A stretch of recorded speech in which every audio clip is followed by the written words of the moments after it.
Iran issue আলোচনা করতে আমাদের সাথে যোগ দিচ্ছেন চট্টগ্রাম বিশ্ববিদ্যালয়ের আন্তর্জাতিক সম্পর্ক বিভাগের অধ্যাপক ডক্টর ফরিদুল আলম। জনাব ফরিদুল আলম, আপনাকে স্বাগত।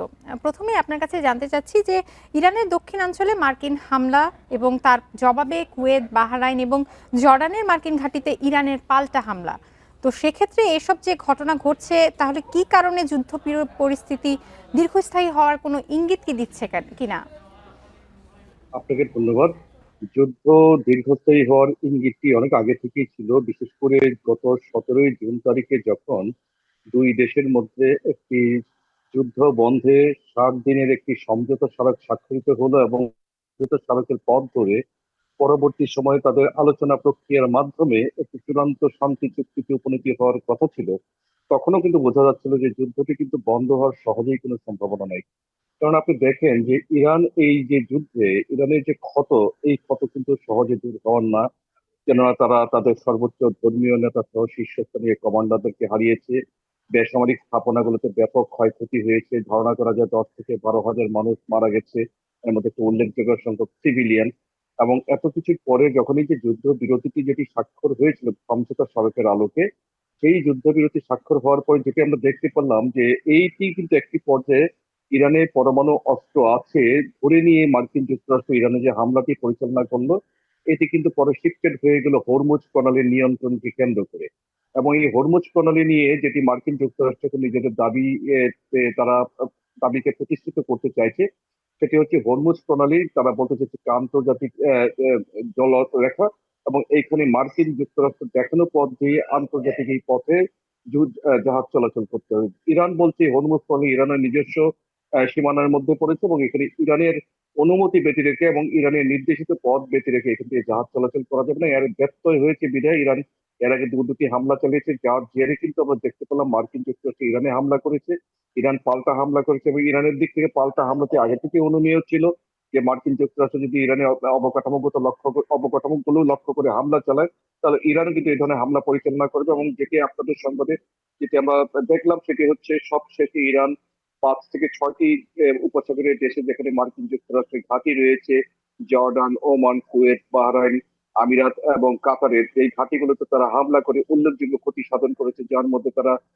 Command and control centre, drone ব্যবস্থাপনা, বাহরাইনের পঞ্চম নৌবহর সহ কাতারের আল ওদেদ ঘাঁটিগুলো, সেগুলোতে হামলা করে ইরান দাবি করছে উল্লেখযোগ্য ক্ষতি করছে। এই যে ক্ষতিগুলো করলো, এই ক্ষতি করার মধ্য দিয়ে আমরা যেটা দেখলাম ক্ষেপণাস্ত্রের বিরুদ্ধে ক্ষেপণাস্ত্র, ড্রোনের বিরুদ্ধে ড্রোন, এবং একটি পূর্ণদমে যুদ্ধ শুরু হওয়ার মতো আমরা আরেকটি ইঙ্গিত দেখতে পাচ্ছি। অর্থাৎ যুক্তরাষ্ট্র এখানে বলা যাচ্ছে যদি তারা সত্যিকার অর্থে সদিচ্ছা নিয়ে ইরানের সাথে কোনো চুক্তিতে উপনীত না হয়, এবং যদি তারা এইটুকু মনে না করে যে আমরা ইরানের সাথে সত্যিকার অর্থে যুদ্ধ করতে চাই না, তাহলে কিন্তু এই যুদ্ধটি বন্ধ হবে না। আর যুক্তরাষ্ট্র যদি এই যুদ্ধটি চালাতে চায়, তাহলে এটিও আমাদের বুঝে নিতে হবে ইরানের পূর্ণ মাত্রায় সক্ষমতা রয়েছে। এখানে মাঝখানে কোন পক্ষটি যুক্তরাষ্ট্রকে প্রভোগ করছে, সে হচ্ছে ইসরায়েল। ফরিদুল আলম, যেমনটা আপনি একটু আগে বলেছিলেন হরমুজ প্রণালীর কথা, সেক্ষেত্রে দেখা যাচ্ছে যে ইরানের বর্তমান যে সর্বোচ্চ নেতা মোস্তফা খামেনি তার পিতা আলী খামেনির হত্যার প্রতিশোধ নেওয়ার কথা বলছে, এবং ট্রাম্প প্রশাসন বলছে যে ইরান হরমুজ প্রণালী মুক্ত না করলে তাদের উপর সামরিক চাপ অব্যাহত রাখা হবে। তো সেক্ষেত্রে এই যে এই দুই পক্ষের মধ্যে স্থায়ী শান্তি প্রতিষ্ঠার সুযোগ, এটা কি আপনি দেখছেন কিনা? দুপক্ষের মধ্যে স্থায়ী শান্তি প্রতিষ্ঠার আশু কোনো সুযোগ দেখা যাচ্ছে না। কেননা আপনি দেখেন কদিন আগে যখন ইরানের সর্বোচ্চ নেতা আলী খামেনির শেষ কৃত্যানুষ্ঠান অনুষ্ঠিত হলো, সেটিকে কেন্দ্র করে ইরান সরকারের পক্ষ থেকে যে জামায়াতের ধারণা করা হয়েছিল, তা সেটি তাদের কল্পনাকেও বা সেটি তাদের ধারণাকেও ছাড়িয়ে গেছে ব্যাপক সংখ্যক মানুষের উপস্থিতি। এবং প্রতিটি মানুষের মধ্যেই কিন্তু এই যে ইরানের উপর যে হামলা করা হলো, তাদের সর্বোচ্চ নেতাকে যেভাবে হত্যা করা হলো এবং শীর্ষস্থানীয় কমান্ডারকে যেভাবে হত্যা করা হলো, সবার মধ্যে একটি প্রতিশোধের উদগ্র বাসনা। এবং এই বিষয়টি কিন্তু আমরা মোস্তফা খামেনির কণ্ঠে যে দেখলাম যে জনতার এই যে ইমোশনকে তিনি ধারণ করেছেন, এবং তিনি নিজেও বলেছেন যে প্রতিশোধ নেওয়া হবে, এবং প্রতিশোধের অঙ্গীকার তিনি জনগণের কাছে একরকম করেছেন। সুতরাং এখন প্রতিশোধ একটি বিষয়, আবার অন্যদিকে যুদ্ধ বন্ধ শান্তি প্রক্রিয়া চালিয়ে যাওয়া সেটি একটি বিষয়। কিন্তু আমরা কিন্তু দেখতে পাচ্ছি যে এই সমস্ত কিছুকে ছাপিয়ে যদি ইরানের সাথে সম্পর্ক সহজতর করতে হয়, স্বাভাবিক করতে হয়, ইরানকে কিছুটা ছাড় দিয়ে হলেও মার্কিন যুক্তরাষ্ট্রকে এই পথে এগিয়ে যেতে হবে।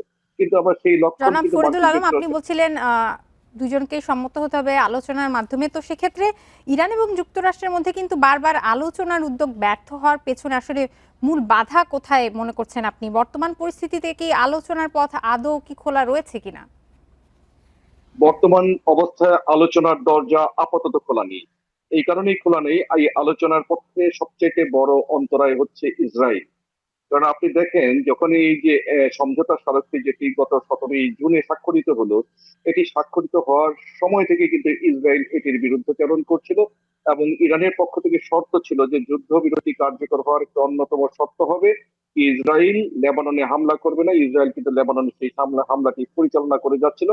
পরবর্তী সময়ে মার্কিন যুক্তরাষ্ট্র ভীষণ রকম চাইছিল যে এই চুক্তিটি কার্যকর থাকুক, এবং ইসরায়েলকে তারা অনেকটাই জোর করে ইসরায়েলের উপর চাপিয়ে দিয়েছে যে লেবাননে হামলা বন্ধ করতে হবে। লেবাননের হামলাটি ইসরায়েল বাধ্য হয়ে বন্ধ করেছে। এখন আপনি দেখেন, ইসরায়েলে কিন্তু এই অক্টোবর মাসে নির্বাচন রয়েছে, নভেম্বর মাসে মার্কিন যুক্তরাষ্ট্রের সাধারণ নির্বাচন রয়েছে, বিশেষ করে মধ্যবর্তী নির্বাচন রয়েছে। বিশেষ করে মার্কিন যুক্তরাষ্ট্রের যে বর্তমান প্রেসিডেন্ট, তিনি কিন্তু মধ্যবর্তী নির্বাচনটিকে নিয়ে ভীষণ রকম চাপে আছেন, এবং মার্কিন আইন প্রণেতা সহ জনগণের একটি বড় অংশই কিন্তু ডোনাল্ড ট্রাম্পকে দোষারোপ করছেন যে এই যে ইসরায়েলের চাপে পড়ে যুক্তরাষ্ট্র এই যে যুদ্ধটি গেল, এই যুদ্ধে কিন্তু মার্কিন যুক্তরাষ্ট্র আদতে কোনো স্বার্থ সংরক্ষিত নেই। সুতরাং এই যুদ্ধতে কিন্তু যাওয়ার কোনো কারণ নেই। আরেকটি বড় বিষয় হচ্ছে, কংগ্রেস কিন্তু জুনের শুরুতেই কিন্তু যে ইরান যুদ্ধ বন্ধ একটি প্রস্তাব পাশ করেছে, সেটিকেও কিন্তু ট্রাম্প এখন কিন্তু উপেক্ষা করে যাচ্ছে। এখন ইসরায়েল নতুন করে ট্রাম্পের মাথার মধ্যে যে দুশ্চিন্তাটা ঢুকিয়ে দিয়েছে, সেটা হচ্ছে ট্রাম্পের জীবন সংখ্যা রয়েছে, ইরানের টার্গেট লিস্টে ট্রাম্পের নাম 1 নম্বরে রয়েছে, এবং ইরান এই ধরনের যুদ্ধবিরতির কোনো কিছু কমপ্লাই করছে না। নানা রকম ভাবে ট্রাম্পকে প্রভোগ করে চাচ্ছে ইসরায়েল চাচ্ছে যে যুক্তরাষ্ট্র যেন এই যুদ্ধে থাকে, ইরানের থেকে যেন গুটিয়ে না যায়, এবং এটি গুটিয়ে নিতে হলে কিন্তু ইসরায়েলের জন্য, বিশেষ করে নেতানিয়াহুর জন্য সামনের নির্বাচনে ভারতের যে এমনি সম্ভাবনা রয়েছে, সেটি আরো বেশি আশু হয়ে দাঁড়াবে। এই বিষয়টা তারা চিন্তা করছেন, সেই জন্যই তারা চাচ্ছে যেন তেন ভাবে যুক্তরাষ্ট্রকে যুদ্ধে রাখার জন্য, এবং সেটাই কিন্তু আমরা বর্তমানে দেখতে পাচ্ছি। ফরিদুল আলম, হরমুজ প্রণালী বন্ধ হওয়া এবং নতুন করে যুদ্ধ হওয়ার কারণে বিশ্ববাজারে জ্বালানি তেলের দাম কিন্তু লাফিয়ে বাড়ছে। তো সেক্ষেত্রে বৈশ্বিক অর্থনীতিতে বড় ধাক্কা দিচ্ছে। তো পরোক্ষভাবে যুদ্ধ বন্ধের জন্য চাপ বাড়ছে। তো ট্রাম্প প্রশাসন আসলে ট্রাম্প কি সেক্ষেত্রে নমনীয় হবে বলে কি মনে করছেন কিনা? আমার ঠিকই মনে হয় যে আর কি বর্তমান যে সংঘাতটি চলছে, এই সংঘাতটি থেকে থেকে কিছুটা সংঘাত হয়ে একটি পর্যায়ে থেমে যেতে হবে। কেননা আপনি দেখেন, হরমুজ প্রণালীর কারণে সবচেয়ে বড় ক্ষতিগ্রস্ত হচ্ছে আন্তর্জাতিক তেলের বাজার, এবং বৈশ্বিক বাজারে গত 3-4 দিনে তেলের দাম কিন্তু 20 থেকে 25% বেড়ে গেছে। মাঝখানে যখন দুই দেশের মধ্যে যুদ্ধবিরতিটি কার্যকর ছিল, তখন কিন্তু তেলের দামটি অনেকটাই কমে গিয়েছিল, আন্তর্জাতিক বাজারে একটি স্বস্তি হয়েছিল। কিন্তু ধারণা করা যায় যে এই জিনিসটি কিন্তু থেকে থেকে এই যুদ্ধটি হবে, দুই পক্ষের মধ্যে উত্তেজনা, পাল্টা উত্তেজনা কিন্তু থেকে থেকে হবে। কিন্তু বর্তমান সময়ে আমরা যেটি দেখলাম যে তেলের বাজার অস্থির রয়েছে, সবচেয়ে বড় কারণ হচ্ছে হরমুজ প্রণালী দিয়ে বিশ্বের তেল পরিবহনের 20% এদিক দিয়ে পরিবাহিত হয়। দৈনিক 2 কোটি ব্যারেল তেল এদিক দিয়ে পরিবাহিত হয়। সুতরাং একদিনের জন্য যদি এই প্রণালীটি বন্ধ থাকে, বিশ্ববাজারে তেলের দাম বেড়ে যাবে, এবং বৈশ্বিক উৎপাদন ব্যবস্থা সাংঘাতিক রকমের ক্ষতিগ্রস্ত হবে। সুতরাং আন্তর্জাতিক চাপ তো রয়েছে, আভ্যন্তরীণ চাপ রয়েছে। এই সমস্ত চাপের কারণে হয়তো যুক্তরাষ্ট্র একটি পর্যায়ে চাইবে যে এই যুদ্ধ আবার একটু বন্ধ হয়ে, তারা যেটি চাইছে ইরানকে ভয় দেখানোর জন্য, ইরানকে আতঙ্কগ্রস্ত করার জন্য, এবং এর মধ্য দিয়ে হরমুজ প্রণালীর নিরাপত্তাকে, হরমুজ প্রণালীর নিয়ন্ত্রণ পুরোপুরি তাদের মধ্যে নিয়ে নেওয়ার জন্য, সেটি হয়তো তাদের জন্য সম্ভব হবে না। কিন্তু থেকে থেকে তারা ইরানের সাথে এই সংঘর্ষগুলো করবে, যতটুকু না তারা নিজেরা করবে, তার পেছনে কিন্তু অনেকটাই, আমি যেটি বলেছি, ইসরায়েলের দিক থেকে একটা প্রভোকেশন সেটি রয়েছে, আছে এবং থাকবে। জনাব ফরিদুল আলম, আপনাকে অসংখ্য ধন্যবাদ আমাদের সময় দেওয়ার জন্য।